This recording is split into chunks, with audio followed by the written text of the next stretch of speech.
Hello बच्चों, let's read the question and question says which of the following factors shifted the reaction PCl5 plus Cl2 equals to PCl5 PCl3 plus Cl2 equals to PCl5 at left side. Okay, let's talk about key concept.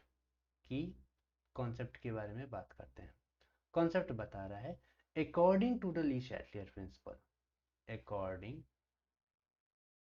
to Le-Chatelier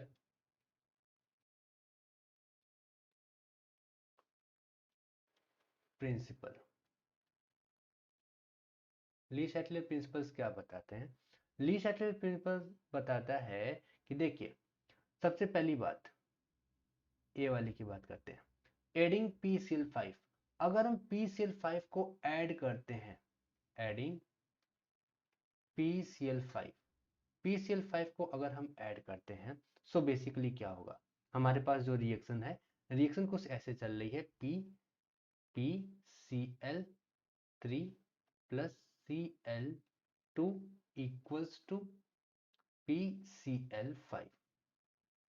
अब अगर हम PCl5 add कर दें तो क्या होगा? Simple सी बात है कि PCl5 का कॉन्सेंट्रेशन ऑफ PCl5 क्या हो जाएगा? इंक्रीज कर जाएगा. अब PCl5 का कॉन्सेंट्रेशन इंक्रीज कर गया तो रिएक्शन डिस्टर्ब हो जाएगी. रिएक्शन डिस्टर्ब यानी इक्विलिब्रियम डिस्टर्ब हो गया अगर, तो वो क्या चाहेगा? ताकि इस चेंज को नल एंड वॉइड कर सके.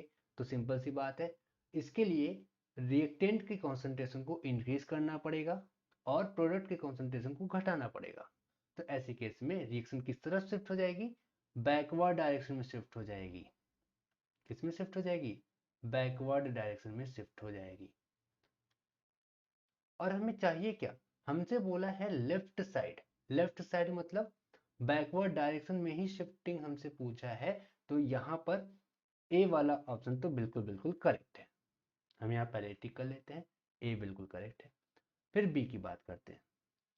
अगर हम प्रेशर इंक्रीज कर रहे हैं, अगर प्रेशर इंक्रीज कर रहे हैं तो according to the Le Chatelier principle, क्या बोलता है ली शैटलियर प्रिंसिपल? अगर हम प्रेशर इंक्रीज कर रहे हैं तो डेल्टा एन जी, हमें क्या चाहिए? बैकवर्ड डायरेक्शन चाहिए. तो delta N G should be greater than 0 so that reaction will shift towards backward direction.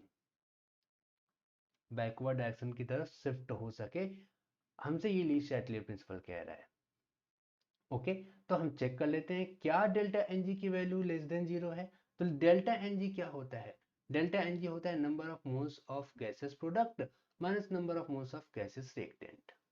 तो गैसेस प्रोडक्ट कितने हैं? सारे के सारे गैसेस हैं. तो यहाँ पर एक PCl3 है, एक Cl2 है, तो रिएक्टेंट में तो 2 मोल हो गए, और एक PCl5 है, प्रोडक्ट में 1 हो गया. माइनस कर दिया तो ये आया -1, यानी लेस देन 0 आ गया. और लेस देन 0 आ गया तो according to the Le Chatelier principle, Le Chatelier principle बताता है कि अगर डेल्टा एन जी की वैल्यू लेस देन 0 आई है तो रिएक्शन फॉरवर्ड डायरेक्शन में शिफ्ट कर जाएगी. फॉरवर्ड. हमें चाहिए क्या था? लेफ्ट साइड, बैकवर्ड चाहिए था, लेकिन आया क्या? फॉरवर्ड. यानी सेकेंड वाला तो गलत है. कांस्टेंट टेम्परेचर की बात करें अगर, तो कांस्टेंट टेम्परेचर, देखिए टेम्परेचर अगर कांस्टेंट है तो कोई भी इफेक्ट नहीं होगा. बात कर रहे हैं सी वाले की. सी वाला कह रहा है कांस्टेंट कांस्टेंट टेम्परेचर. तो अब समझिए, टेम्परेचर और कांस्टेंट है, उसमें कोई भी चेंजेस नहीं किया गया है. तो सिंपल सी बात है, जैसे इक्विलिब्रियम अटेन हो जाएगी वो वैसे की वैसी रहेगी. टेम्परेचर का कोई इफेक्ट रहेगा ही नहीं. No effect, no effect. Okay, क्योंकि अगर हम किसी फैक्टर में चेंज लाते हैं तब जाकर के रिएक्शन डिस्टर्ब होती है. जब वो कांस्टेंट है तो क्यों डिस्टर्ब होगी? कोई डिस्टरबेंस नहीं होगी. डी की बात करते हैं. डी कह रहा है कैटलिस्ट के बारे में. कैटलिस्ट क्या करता है?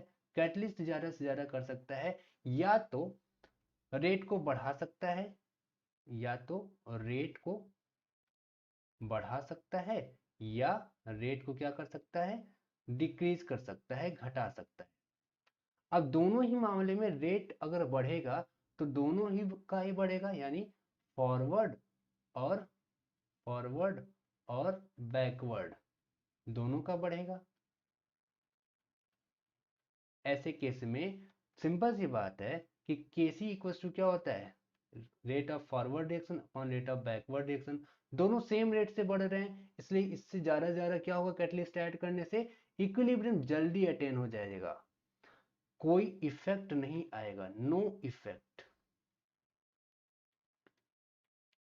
नो इफेक्ट, क्योंकि इक्वेशन यानी रिएक्शन या इक्विलिब्रियम कह सकते हैं, इक्विलिब्रियम डिस्टर्ब हुआ ही नहीं, बस वो जल्दी अटेन हो गया। तो यहाँ पे सी और डी का कोई इफेक्ट नहीं है। बी वाला फॉरवर्ड डायरेक्शन में शिफ्ट कर रहा है, तो यहाँ पे केवल केवल ए वाला ऑप्शन करेक्ट हो जाएगा।